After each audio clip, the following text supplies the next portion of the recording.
Talking Hindi stories में स्वागत है। आज हम एक बहुत ही पुरानी और बेहद महत्वपूर्ण कहानी की गहराइयों में उतरेंगे। रामायण के उस हिस्से की कहानी जिसका अंत हम दशहरा या विजयादशमी के तौर पर मनाते हैं। हमारे पास धर्म की विजय और दशहरा नाम के एक लेख के कुछ अंश हैं और आज हम कोशिश करेंगे कि इन अंशों के जरिए त्रेता युग की उस महान घटना को थोड़ा और समझें, जिसने धर्म और अधर्म के बीच आप कह सकते हैं एक निर्णायक युद्ध का रूप लिया। और ये भी देखेंगे कि आज के समय में दशहरे का क्या मतलब है इस लेख के अनुसार। तो चलिए शुरू करते हैं। उस समय से जब अयोध्या के राजकुमार राम को वनवास जाना पड़ा। ये कहानी त्रेता युग की है। अयोध्या के राजा थे दशरथ, उनके 4 बेटे राम, भरत, लक्ष्मण, शत्रुघ्न।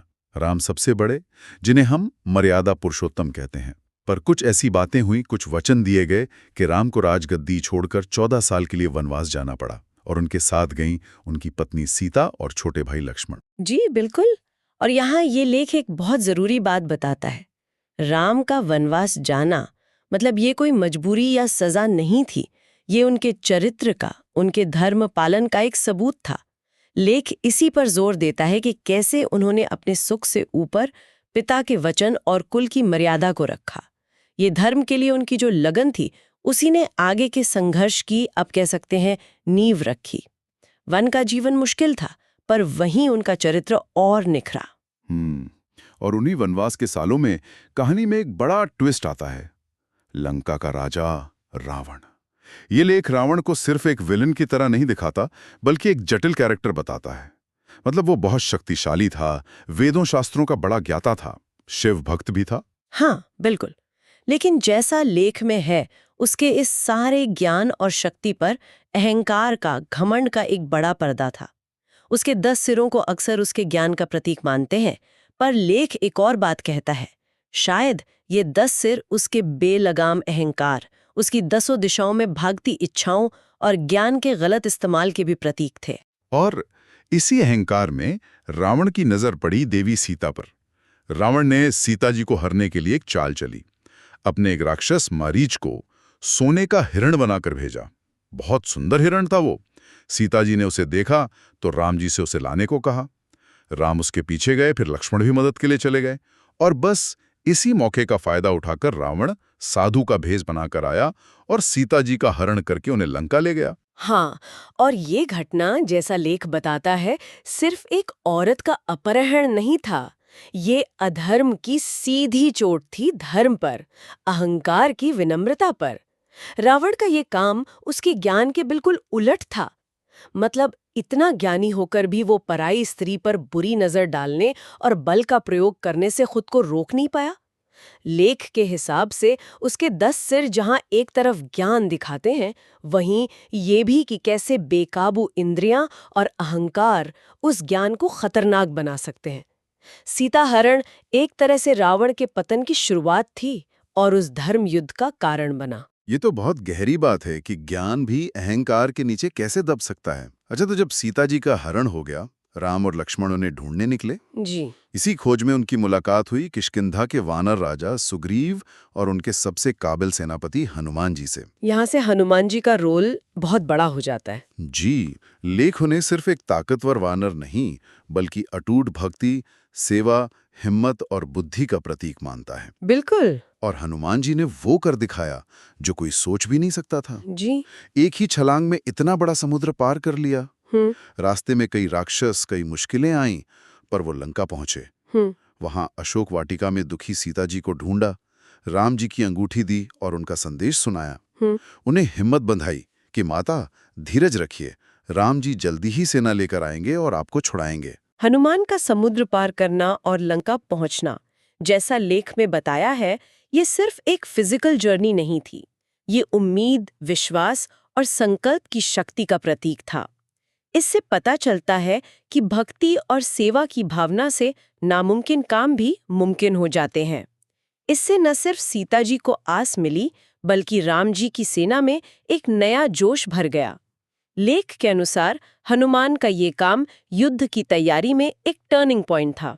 ये साबित हुआ कि धर्म के साथ दैवीय मदद और असाधारण शक्ति हमेशा रहती है। हाँ, हनुमान जी के लौटने के बाद तो जैसे पूरी सेना में जान आ गई। फिर समुद्र पे पुल बना, राम सेतु, और फिर शुरू हुआ वो महान युद्ध धर्म और अधर्म के बीच। एक तरफ राम जी की सेना थी, ज्यादातर वानर और भालू। हथियार क्या थे? पत्थर, पेड़ की टहनियां, नाखून, दांत। और दूसरी तरफ रावण की ट्रेंड सेना, राक्षस सेना, मायावी शक्तियां, बड़े बड़े दिव्य अस्त्र शस्त्र। युद्ध कई दिन चला। रावण की तरफ से बड़े बड़े योद्धा आए। कुंभकर्ण, जो पहाड़ जैसा विशाल था, 6 महीने सोता था, उसे जगाकर भेजा गया। उसने तो हाहाकार मचा दिया वानर सेना में। फिर आया रावण का बेटा इंद्रजित या मेघनाद। वो मायावी युद्ध में माहिर था, गायब होकर लड़ता था। उसने लक्ष्मण जी को भी मूर्छित कर दिया था। हाँ, लेकिन देखिए अंत में क्या हुआ। राम जी की सेना का जो अदम्य साहस था, हनुमान, अंगद, जामवंत जैसे वीरों का पराक्रम, और खुद राम और लक्ष्मण का युद्ध कौशल, उसके सामने रावण के ये सारे बड़े योद्धा एक एक करके हार गए। बिल्कुल, ये युद्ध जैसा लेख में विश्लेषण है, सिर्फ 2 सेनाओं की लड़ाई नहीं थी। ये 2 सोच, 2 जीवन जीने के तरीकों का टकराव था। एक तरफ था धर्म, सच्चाई, वफादारी, सहयोग, भगवान में विश्वास। ये राम जी की सेना का आधार था। दूसरी तरफ अहंकार, अधर्म, नाइंसाफी, ताकत का घमंड, स्वार्थ। इस पर रावण की शक्ति टिकी थी। लेख ये बताता है कि सिर्फ संख्या या हथियारों से ही जीत नहीं मिलती। असली ताकत होती है नैतिकता में, उद्देश्य की पवित्रता में और टीम की वफादारी में। कुंभकर्ण और इंद्रजीत जैसे योद्धाओं का हारना यही दिखाता है कि अधर्म के साथ खड़े होने पर बड़ी से बड़ी शक्ति भी बेकार हो जाती है। सही बात है। जब सारे बड़े योद्धा मारे गए, तब आखिरकार रावण खुद युद्ध के मैदान में उतरा। कहते हैं जब वो अपने रथ पर आया तो उसके 10 सिर गुस्से और घमंड से तमतमा रहे थे। उसने गरज कर राम जी को ललकारा, अरे वनवासी राम, बहुत हुआ ये खेल। आज मैं खुद तुम्हें दिखाता हूं असली शक्ति क्या है। देखता हूं तुम्हारा वो धर्म मेरे बल के आगे कहां टिकता है। अहंकार साफ झलक रहा था। बिल्कुल। जबकि राम जी वो एकदम शांत, संयत थे। उन्होंने धनुष उठाया और बहुत गंभीर आवाज में कहा, रावण, तुम्हारा अहंकार ही तुम्हारी मौत बनेगा। ये लड़ाई मेरी तुम्हारी नहीं, धर्म की स्थापना के लिए है। अधर्म का नाश होकर रहेगा। क्या संतुलन था उनके व्यवहार में। और फिर शुरू हुआ वो युद्ध, मतलब महायुद्ध। दोनों तरफ से दिव्य अस्त्र चलने लगे, आकाश बाणों से भर गया। रावण अपनी मायावी शक्तियों से राम जी को भरमाने की कोशिश कर रहा था। और एक अजीब बात हुई, राम जी जब भी रावण का कोई सिर काटते, तुरंत उसकी जगह नया सिर उगाता। ऐसा लगने लगा कि रावण को मारना नामुमकिन है। देवता भी चिंता में पड़ गए। था। और यहीं पर एक खास घटना होती है जिसका लेख में जिक्र है। जब राम जी को रावण को हराने में मुश्किल हो रही थी, तब महर्षि अगस्त्य उनके पास आए। उन्होंने राम जी को आदित्य हृदय स्तोत्र का उपदेश दिया।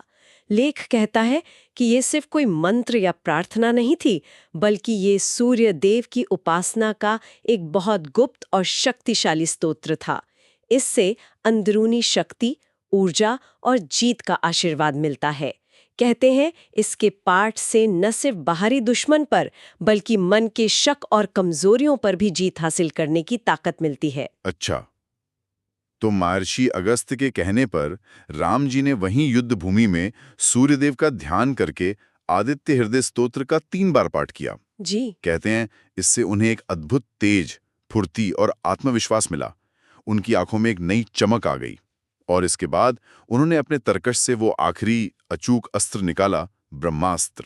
लेख में ब्रह्मास्त्र को सिर्फ एक ताकतवर बाण नहीं, बल्कि सृष्टि के नियमों और धर्म की शक्ति का प्रतीक बताया गया है, जिसका इस्तेमाल बहुत जरूरत पड़ने पर ही और पूरे नैतिक बल के साथ किया जा सकता है। बिल्कुल। राम जी ने पूरी एकाग्रता से उस ब्रह्मास्त्र को मंत्रों से साधा, धनुष पर चढ़ाया और रावण की ओर छोड़ दिया। वो दिव्य बाण बिजली की तेजी से गया और सीधा रावण के दिल में, कुछ लोग कहते हैं नाभि में, जहां अमृत कलश था, जा लगा। ब्रह्मास्त्र लगते ही रावण का शरीर कांप उठा, धनुष हाथ से छूट गया और वो रथ से नीचे जमीन पर गिर पड़ा। अधर्म, अन्याय और अहंकार का वो बड़ा प्रतीक हमेशा के लिए शांत हो गया। उसके 10 सिर बेजान होकर पड़े थे। रावण का अंत, जैसा लेख निष्कर्ष निकालता है, वो सिर्फ एक आदमी का अंत नहीं था। वो उस सोच का अंत था जो मानती है कि शक्ति और ज्ञान का इस्तेमाल दूसरों को दबाने और अपनी इच्छा पूरी करने के लिए किया जा सकता है। रावण की वो जो कभी ना खत्म होने वाली शक्ति लग रही थी, उसका इस तरह गिरना एक हमेशा के लिए संदेश देता है, अहंकार और अधर्म का रास्ता आखिरकार बर्बादी की ओर ही ले जाता है, चाहे वो कितना भी ताकतवर क्यों ना लगे। और आदित्य हृदय स्तोत्र और ब्रह्मास्त्र का इस्तेमाल यहाँ दैवीय मदद और धर्म की पक्की जीत को दिखाता है। मतलब सच्चाई और धर्म के रास्ते पर चलने वालों की मदद आखिरकार दैवी शक्तियां भी करती हैं। और यही वो दिन था, आश्विन महीने के शुक्ल पक्ष की 10वीं तारीख, जिस दिन राम जी ने रावण पर विजय पाई। इसीलिए इसे विजयादशमी कहा गया। इसे दशहरा भी कहते हैं, शायद 10 सिर वाले रावण की हार के कारण। ये त्योहार हर साल हमें याद दिलाता है कि बुराई चाहे कितनी भी ताकतवर हो, अंत में जीत सच्चाई और धर्म की ही होती है। सही बात है। यहाँ रावण के उन 10 सिरों के मतलब पर लौटना भी दिलचस्प है। जैसा हमने पहले कहा, एक मतलब तो है ज्ञान का प्रतीक, लेकिन लेखक दूसरी बात पर ज्यादा जोर देता है कि वो 10 मानवीय बुराइयों मतलब दुर्गुणों के प्रतीक थे। हाँ, और ये व्याख्या दशहरे को आज के जमाने में और भी रेलेवेंट बना देती है। लेख के अनुसार ये 10 सिर जिन 10 बुराइयों के प्रतीक माने जाते हैं वो हैं काम यानी बहुत ज्यादा वासना, क्रोध यानी गुस्सा, लोभ यानी लालच, मोह यानी अंधा लगाव, मद यानी अहंकार, मत्सर यानी जलन या ईर्ष्या, अन्याय, स्वार्थ, अत्याचार और छल यानी धोखा। ध्यान देने वाली बात यह है कि ये बुराइयां सिर्फ रावण में नहीं थीं, ये किसी न किसी रूप में कम या ज्यादा हर इंसान के अंदर हो सकती हैं। ये तो सोचने वाली बात है। इसीलिए दशहरे के दिन रावण का पुतला जलाना, जैसा लेख समझाता है, वो सिर्फ एक रस्म या तमाशा नहीं है। ये एक गहरा सिंबॉलिक काम है। ये अपने आप से एक वादा है, एक संकल्प है कि हम अपने अंदर मौजूद इन 10 सिरों वाले रावण यानी इन नेगेटिव विचारों और बुराइयों को पहचानें, उनका मुकाबला करें और उन्हें अपनी जिंदगी से निकालें। ये अपने मन को साफ करने और जीवन में राम के आदर्शों, सच्चाई, धर्म, दया, संयम को अपनाने का एक मौका है। तो ये बात सोचने पे मजबूर करती है कि हजारों साल पहले त्रेता युग में हुई ये घटना और उससे जुड़ा ये त्योहार आज भी इतना जिंदा और जरूरी क्यों लगता है। ऐसा लगता है जैसे ये कहानी हमें लगातार अपने अंदर की लड़ाई लड़ने की प्रेरणा देती है। जमाने की कहानी या धार्मिक रस्म नहीं है, ये जीवन जीने का तरीका सिखाने वाले दर्शन है। ये हमें सिखाते हैं कि हर इंसान के अंदर एक राम भी है और एक रावण भी। हमें लगातार चुनना होता है कि हम किस तरफ ज्यादा ध्यान दें। अपने अंदर के क्रोध, लोभ, अहंकार रूपी रावण से लड़ना और उन पर जीत पाना ही असली दशहरा मनाना है।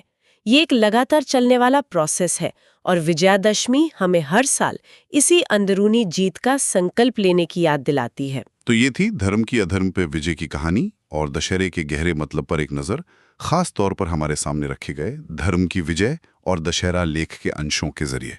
उम्मीद है इस चर्चा से कहानी के कुछ नए पहलू और उसकी आज की रेलेवेंस पर कुछ नई रोशनी पड़ी होगी। बिल्कुल। आज की इस चर्चा को यहीं रोकते हैं।